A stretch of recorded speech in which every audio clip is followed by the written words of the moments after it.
resurrection ng Panginoong Hesukristo. So madalas, alam natin at naririnig natin yung resurrection, pero hindi natin alam ano ba yung significance ng resurrection sa buhay ng bawat isa sa atin. Ano ba yung nadulot nito? What is the story, o di ba, behind that day of resurrection? Natin, nabuhay ang Panginoon, no? Alam lang natin na napagtagumpayan niya yung kamatayan, pero ang hindi natin alam, there's more to that. May mas malalim na kahulugan yung pag-resurrect ni Jesus Christ. Okay? So, if you have your Bibles with you, pwede ba kayong makipagbukas sa akin sa aklat ni Lucas?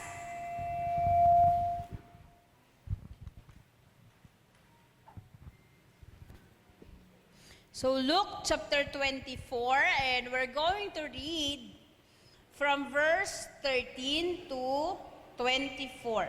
Kita, nandyan na ba kayo?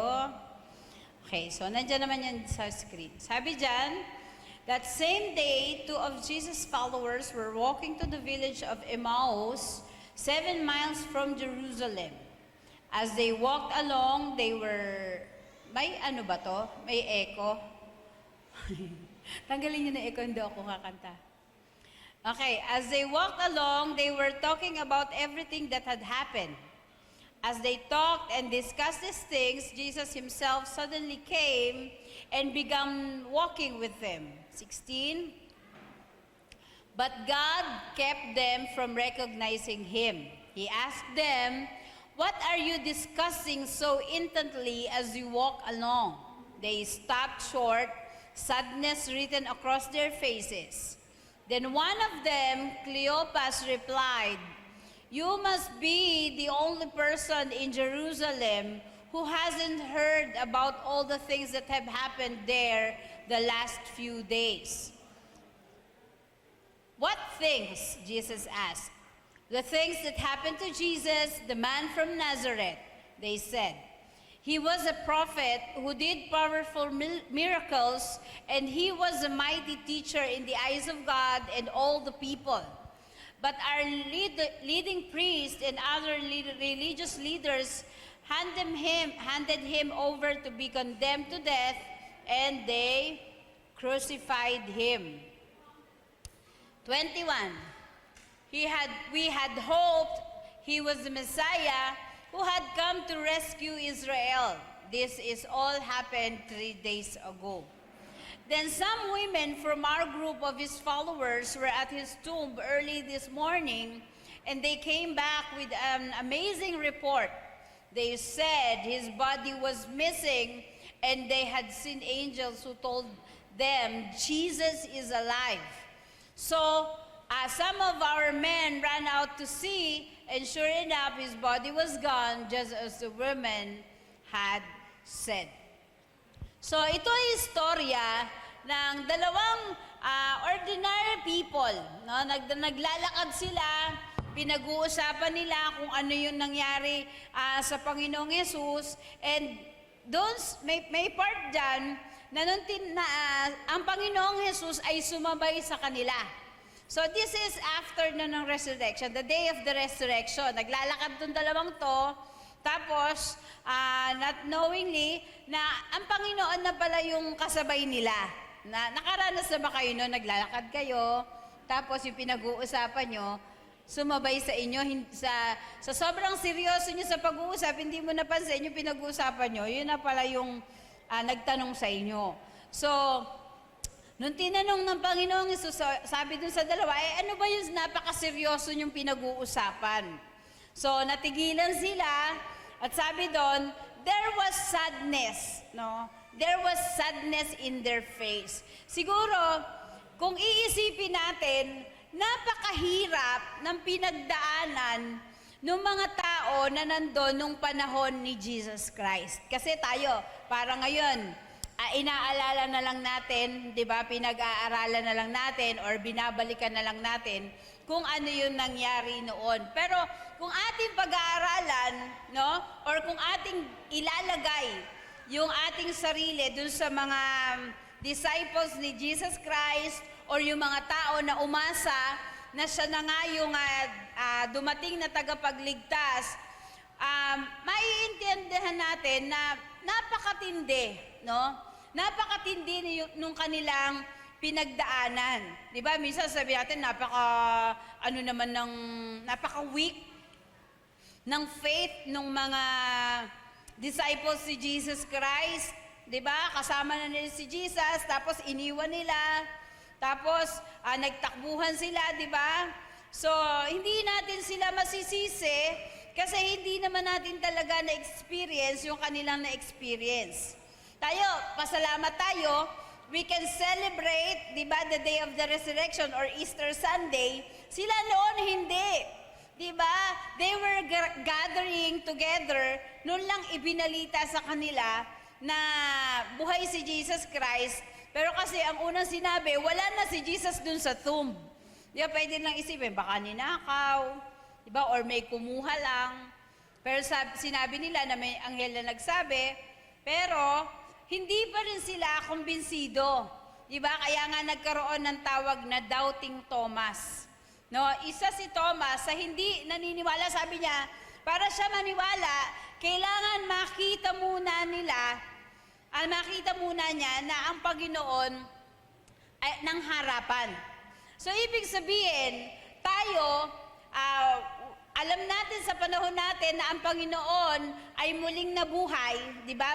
Bukod dun sa nabasa natin sa Bible, sinabi lang ng Panginoon. Diba? Or nabasa lang nila sa scripture but hindi pa nila nararanasan. So, nung before ng Sunday morning, ang naiwan sa alaala nila is yung Friday. No? Yung Friday na nakita nila na ang Panginoon ay pinahirapan, diba? He went into how many trials? How many trials? Pinag-aralan natin to, di ba? 6. Di ba? May 6 na trial siyang pinagdaanan at sa bandang huli, nandun din yung mga alagad nung marinig nila na hinatulan ng guilty si Jesus Christ. Kaya nga siya napako sa cross. Di ba? Napansin nyo ba yung exhaustion nila na kasama mo? Imagine niyo, ilagay niyo yung situation niyo doon, kasama mo ang Panginoon, tapos laging papaalala sa iyo ng Lord, malapit na. Di ba? Ikaw, parang iisipin mo, ano na kayang gagawin ko? Baka yung mga alagad hindi na tutulog. And maybe that is one reason kung bakit nung panahon na nananalangin ng Panginoon, nagkandatulog na yung mga alagad. Di ba?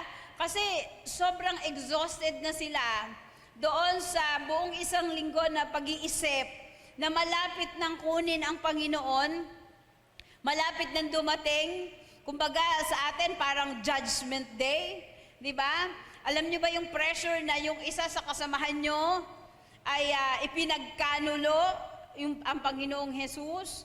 Di ba? Akala nyo, ang kuklose nyo na, tapos may isang nagtraidor. Di ba tayo, pag tinraidor nga tayo ng kaibigan natin, parang gusto nating sumigaw eh. Ba? Gusto natin magwala. So, you see, ano yung pressure na pinagdaanan nila? And then, they were there nung damputin ng Panginoong Jesus. Di ba? Ano naman laban nila dun sa mga sundalo? Kaya anong ginawa ng mga alagad? Nagkanya-kanya sila ng takbo. And doon sa time that Jesus is under trial, nakasilip lang sila. Kaya nga, di ba, si Peter,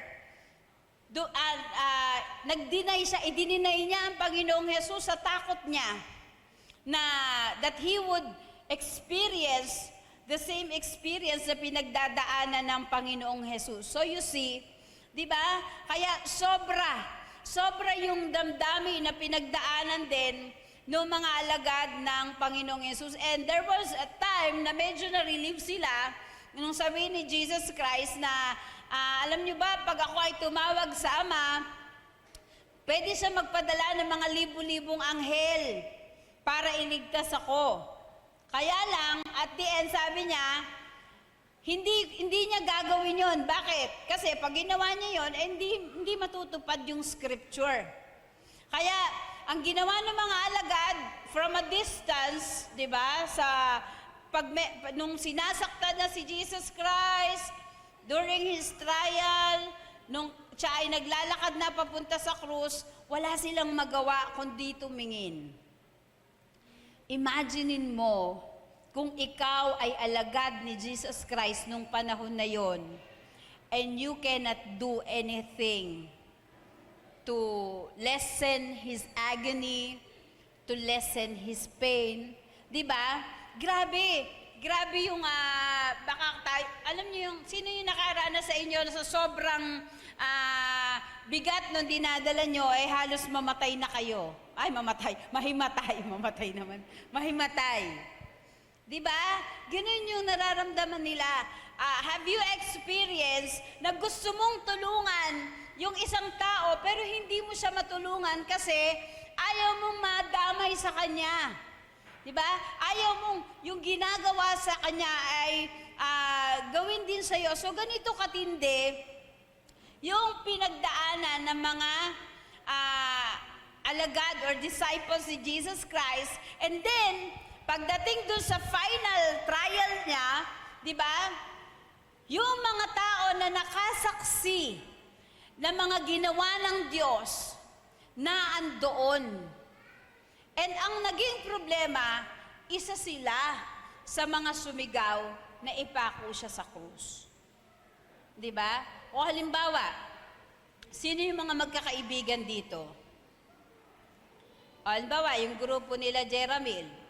Si Jeramil, si Gab, si Janjan, si Ebal, si Emmanuel, si Michael, si Jonard. O halimbawa, naging under trial si Jeramil. Di ba?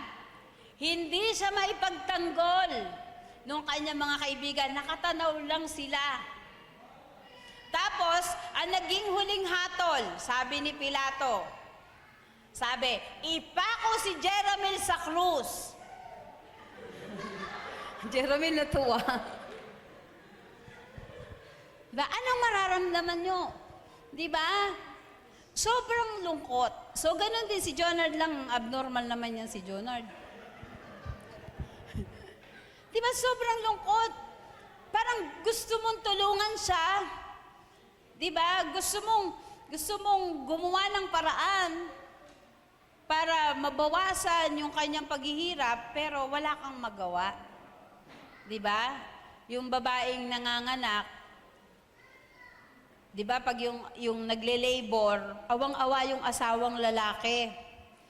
Sabi niya, hindi ko naman pwedeng akuin yung pain na nararamdaman mo kahit gustuhin ko. Pero sa loob niya, mabigat kasi nakikita niya naghihirap yung mahal niya eh. So, ganun din yung naramdaman ng mga alagad. Kaya nung sabihin ng Panginoon, it is finished. Yun na yung huli, di ba? Sabi, ang pakinig ng mga alagad doon, kasi sobra na sa lingkod, I am finished. So, wala na. Parang wala nang pag-asa. Iniwan na tayo ni Lord. Tapos, di ba, doon sa pag-aaral, ang talagang kumitil ng buhay ng Panginoon, yun yung pagsasaksak sa kanya sa side. Kasi tinamaan yung covering ng puso niya, kaya lumabas yung tubig at dugo. So yun talaga yung nagpamatay sa kanya. So nung makita nila na patay, all hopes na meron sila na ito yung Jesus na ibinigay bilang tagapagligtas, parang nawala. So maraming tanong, anong nangyari? Bakit? Pero sabi ng Bible, the things of God are often far different from the way they appear to us with our earthly perspective. No, pag sarili lang nating karunungan, minsan marami tayong katanungan. Diba? Lord, bakit nangyari yun? And it's the same thing. Diba kung sa buhay natin, may dumaranas tayo na mahihirap, minsan nakakapagtanong tayo, Lord, bakit dinadanas ko to? Diba? Bakit ang dami naman masasama dyan? Bakit ako pa? no? Pero sabi, merong misteryo, no, ang Diyos na madalas hindi natin nauunawaan. We need the guidance of the Spirit for us to understand. So yung pangyayaring yon, parang nalimutan na nila lahat nung itinuro ni Jesus Christ. Nalimutan na nila yung kanilang mga nabasa. So they weep. Alam niyo yon, sino yung naranasan nyo na ba na meron kayong namatay na kaibigan pero sana meron kayong nagawa, di ba, para damayan siya or iprolong yung buhay niya, kaya lang, namatay din siya.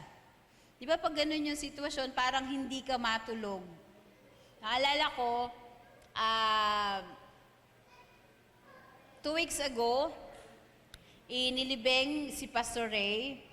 So si Pastor Ray ay isa sa mga malapit sa akin na pastors. He is like a second father to me.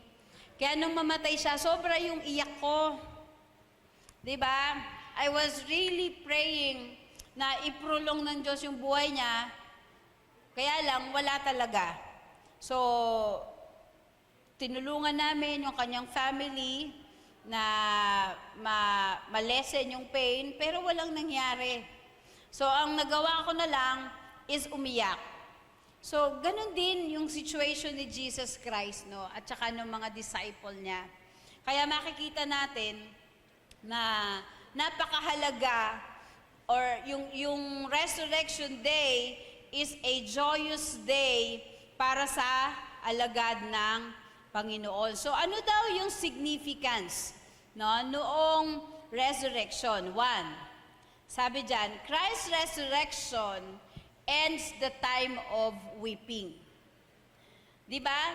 Lungkot na lungkot sila. They were all crying. Di ba tayo pag may namatay, parang halos gusto na natin sumama doon sa paglibing. Sobra yung iyak natin. So ganun din sila.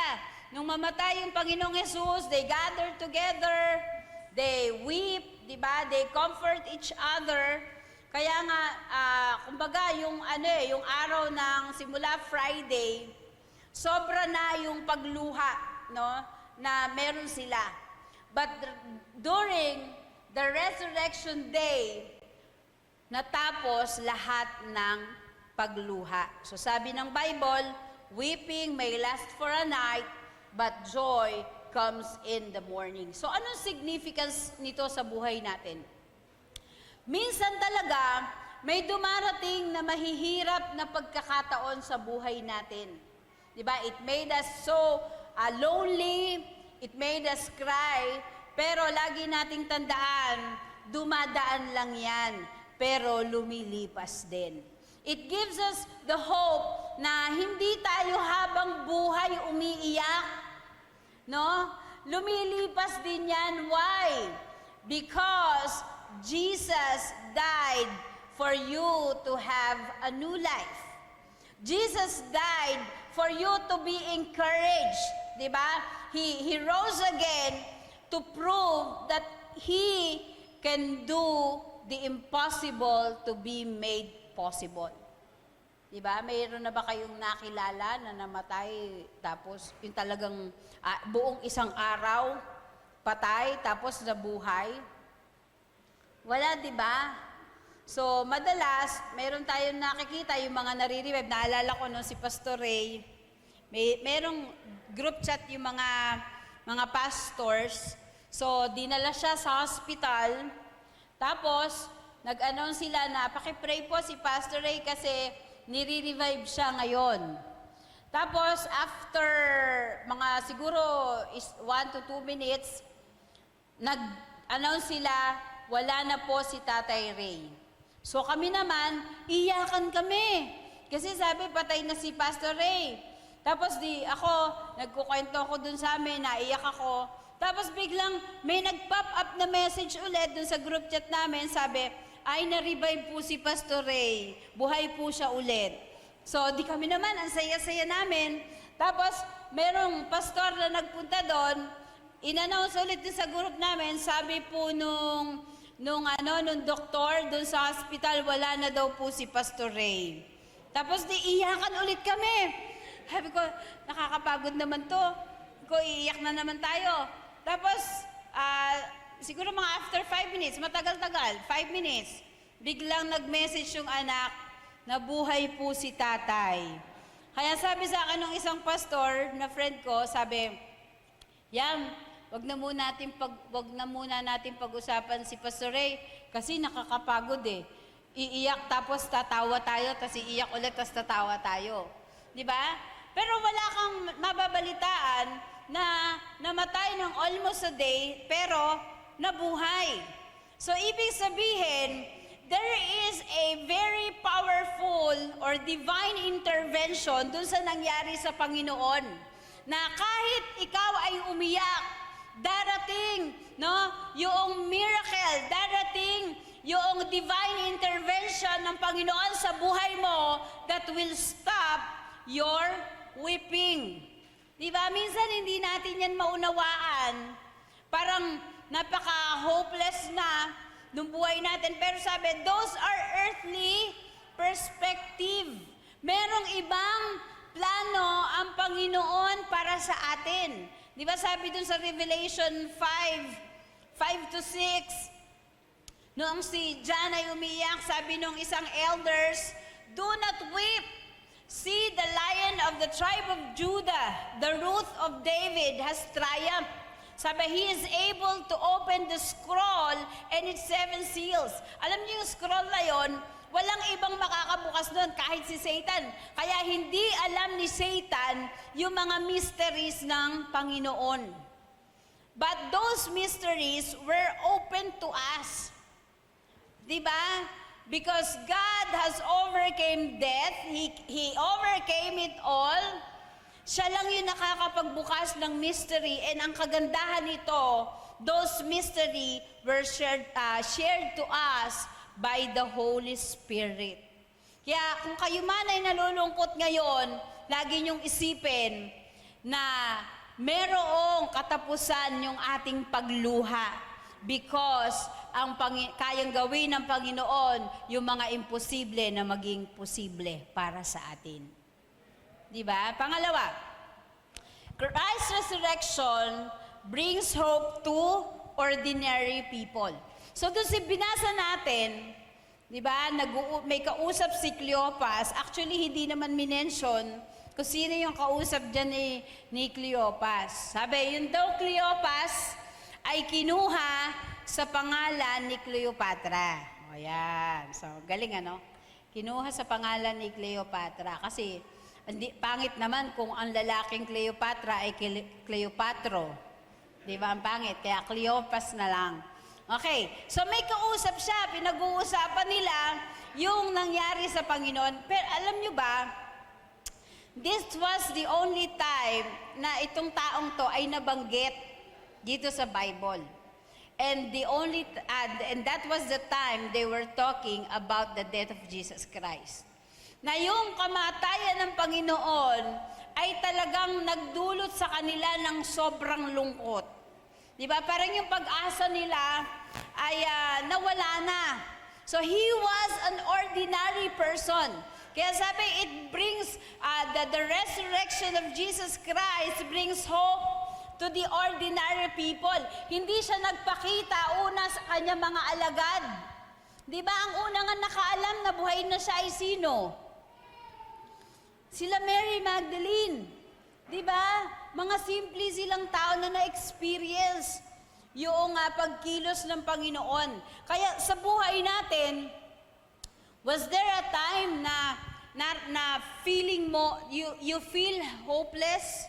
Diba? Parang yung sitwasyon mo, wala nang pag-asa, lahat ginawa mo pero hindi pa rin nabago. Diba? Parang overwhelmed ka na sa mga problema. Nakaranas ka ba na parang natrap ka na? Trap ka na doon sa kinalalagyan mo, parang hindi ka na makalabas. So, sila naandun sa situation na ganun. Kasi nga namatay si Jesus Christ eh. So, dahil alam nila na si Jesus Christ ang tanging pag-asa, tapos namatay si Jesus Christ, parang kumbaga sa dialogue sa mga pelikula, sabi, gumuho ang kanilang mga pangarap. Diba? Gumuho. Kaya by the time na nalaman nila na ang Panginoong Jesus ay buhay, ito ay muling nagbigay ng pag-asa sa kanila that life has a hope. Sabihin mo sa katabi mo, mayroong pag-asa. Diba? Kaya kahit anong hirap na pinagdadaanan natin, hindi tayo dapat mawala ng pag-asa dahil ang Panginoong Jesus ay nabuhay, and because of that, we have a hope.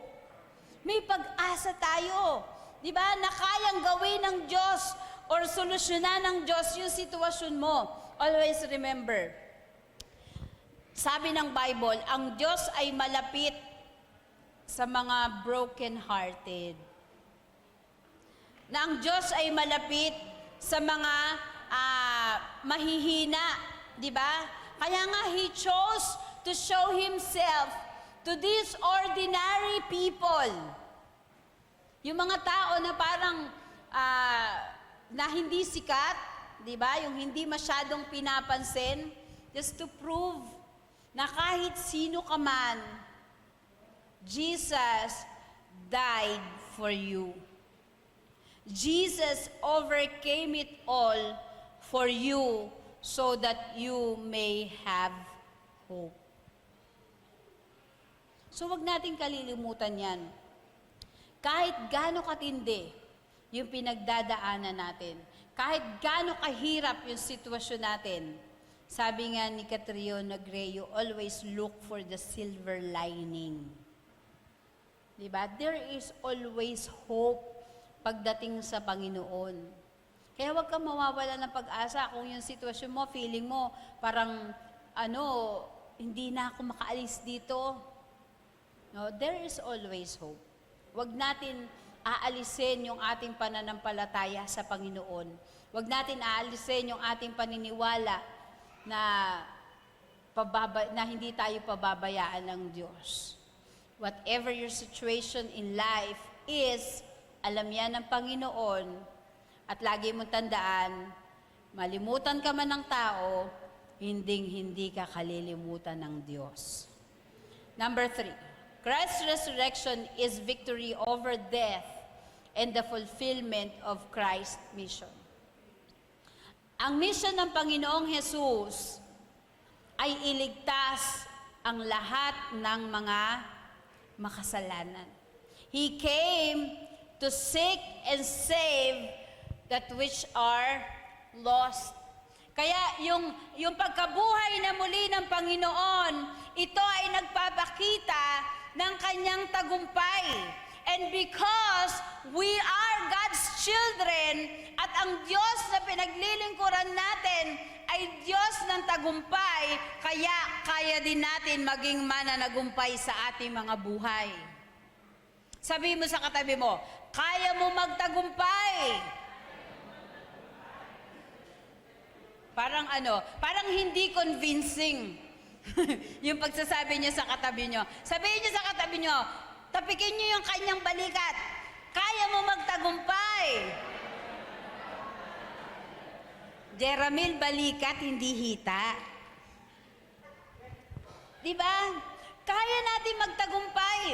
Dahil ang Panginoon, even death, He overcame. Diba? He is a victorious God. We no longer see Him as a lamb that was slain, but we see Him as the Lion of Judah, roaring victory. Kaya diba, hindi mo dapat tignan yung sarili mo na isang pusa. Tignan mo yung sarili mo na isang daga. Hindi, joke lang. Na isang leon. Di ba? You roar.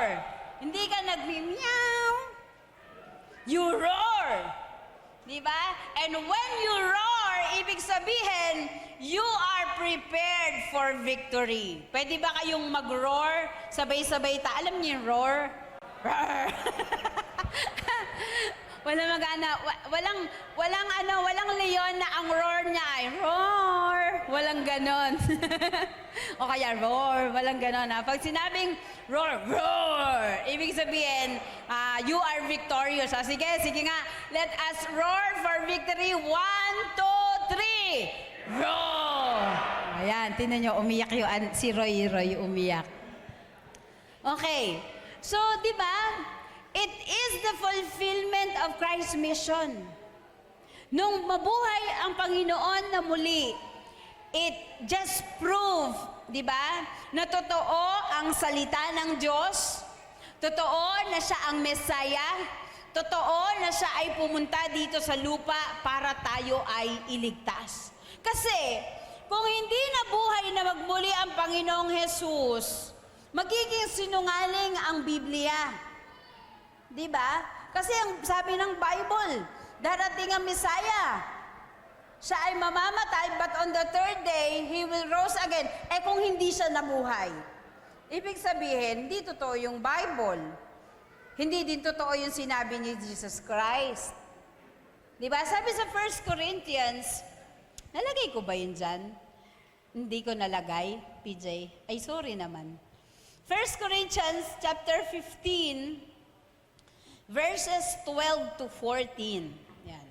1 Corinthians 15, verse 12 to 14. Sabi dyan, but if it is preached that Christ has been raised from the dead, how can some of you say that there is no resurrection of the dead? If there is no resurrection of the dead, then not even Christ has been raised. And if Christ has not been raised, our preaching is useless, and so is your faith. Christ's resurrection and victory ay nagpapakita ng fulfillment ng salita ng Panginoon. So ito ay nagpapatunay na ang nakasulat sa Bible ay totoo. Ito ay nagpapatunay na si Jesus Christ ay Diyos. Siya ay pumunta dito sa lupa para ibigay ang kanyang buhay, diba? Dahil sa sobrang pagmamahal ng Diyos Ama sa atin.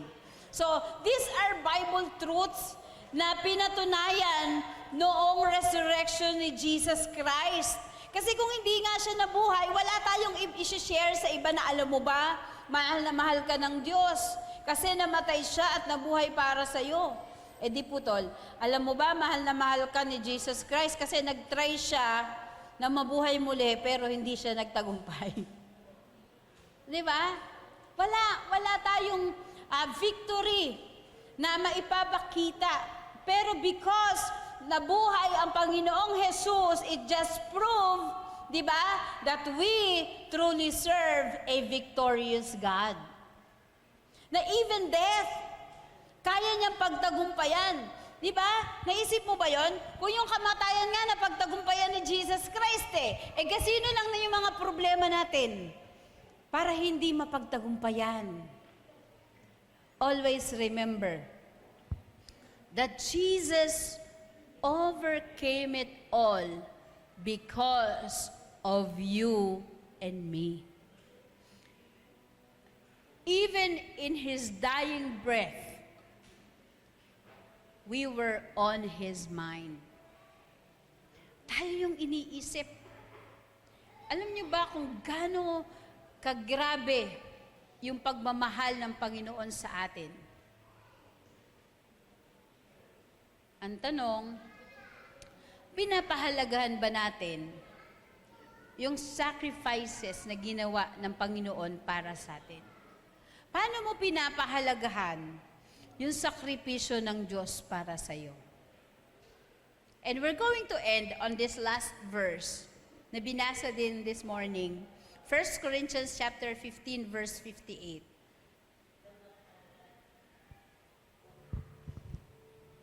Sabi dyan, therefore, my dear brothers and sisters, stand firm. Let nothing move you. Always give yourselves fully to the work of the Lord, because you know that your labor in the Lord is not in vain. I encourage everyone, never forget the sacrifice and the love that God has for you. Whatever your situation may be, always remember that Jesus have you in His heart. That you are always in His mind. Mahirap man yan ngayon, pero lagi mong tandaan, meron tamang panahon ang Diyos para sa iyo. Diba? He died. Hindi agad siya nabuhay after an hour. It was on the third day that He resurrected.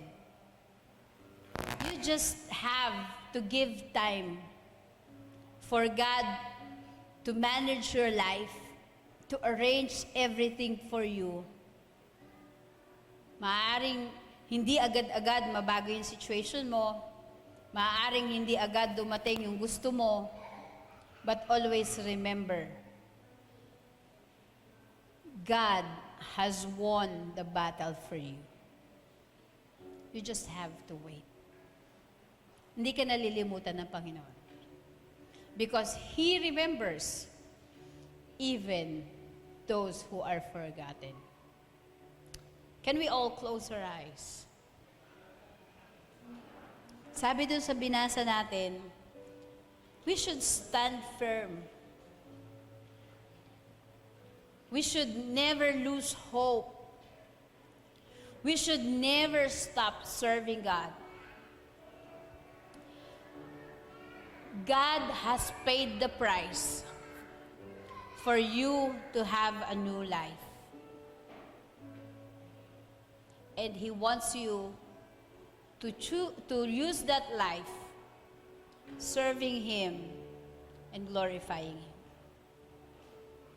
Kung hindi siya namatay para sa atin, we will never experience this life that we have now. We would still be in curse. Kung hindi siya nagbigay ng buhay para sa atin, hindi natin mararanasan yung buhay na walang hanggan when our time here on earth ends. But because He loves you so much, He did everything for you.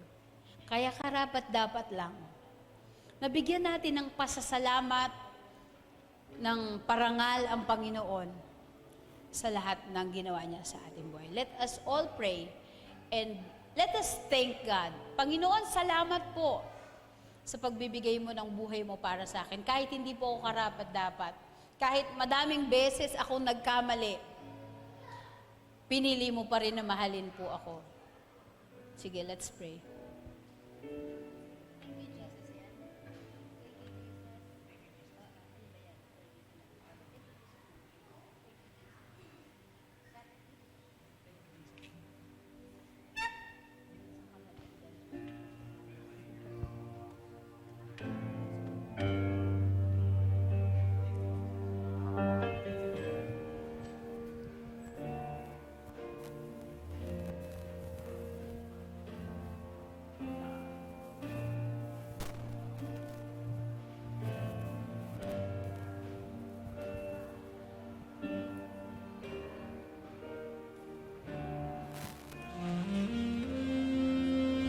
Can we all stand as we sing this song?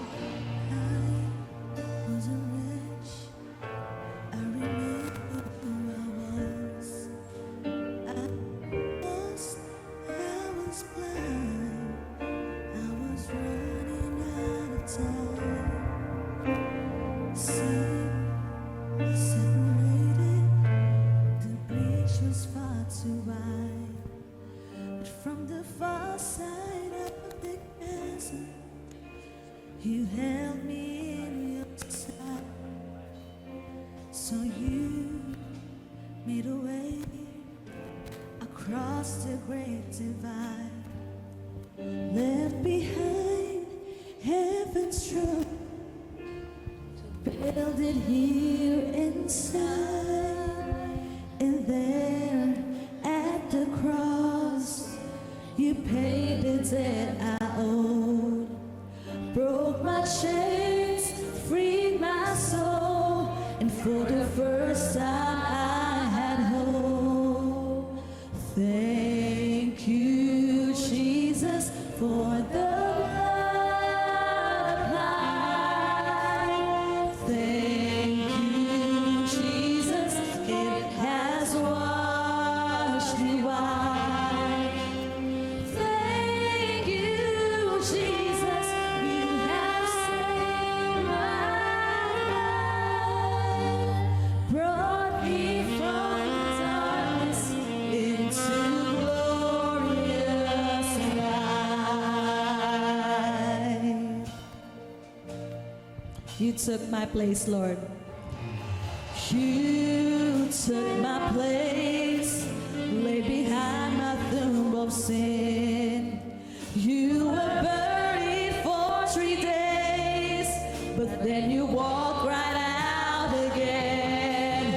And now death has no sting, and life has no end. For I have been transformed by the blood of the Lamb. Thank you, Jesus, for the blood applied. Thank you, Jesus, it has washed me white. Thank you, Jesus, you have saved my life. Brought me from the darkness into glorious light. There is nothing stronger than the wonder-working power of the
Brought me from the darkness into glorious light. Thank you, Jesus. We thank you, Lord. Maraming salamat po, Panginoon, sapagkat pinili mo na magdusa. Pinili mo, Panginoon, na harapin ang kahihiyan. Pinili mong tanggapin ang lahat ng sakit dahil sa iyo napakadakilang pagmamahal sa amin. Tulungan mo po, O Diyos, na hindi masayang ang lahat ng sakripisyo mo po para sa amin. For we know, O God, that you have endured all those things. You have overcome even death because we were all in your mind. Salamat po, Panginoon. Bagamat hindi po kami karapat-dapat, inibig mo po kami. Bagamat sa maraming pagkakataon, nagkamali kami, Panginoon, at patuloy na nagkakamali. Subalit sagana pa rin ang iyong kahabagan at ang iyong biyaya para sa amin. Tulungan mo po, Panginoon, na hindi namin abusuhin ang biyaya mo. Hindi namin sayangin ang pagkakataon na ibinibigay mo po sa amin na ikaw ay mapaglingkuran. If you have been true to your words, na ibibigay mo ang buhay mo para sa amin, at pagtatagumpayan lahat ng pagdadaanan, maging ang kamatayan, help us also, God, be true to our words, na ikaw po ay mahal namin and we're going to live our lives glorifying you. Salamat po sa iyong mga salita na palaging nagpapaalala sa amin, Panginoon, na mayroong isang Jesus na nagmahal sa amin at ibinigay ang kanyang buhay para sa amin. We thank you for your blood, O God, that released us from all of our sins, that healed all of our sickness, that freed us, Lord, from all the chains of sins, that frees us, O God, from poverty, and give us a new life and life eternal. Salamat po sa iyo, Panginoon. We will forever be thankful sa napakadakila mo pong pagmamahal sa amin. Ito pong aming salamat dalangin sa pangalan po ni Jesus. Amen.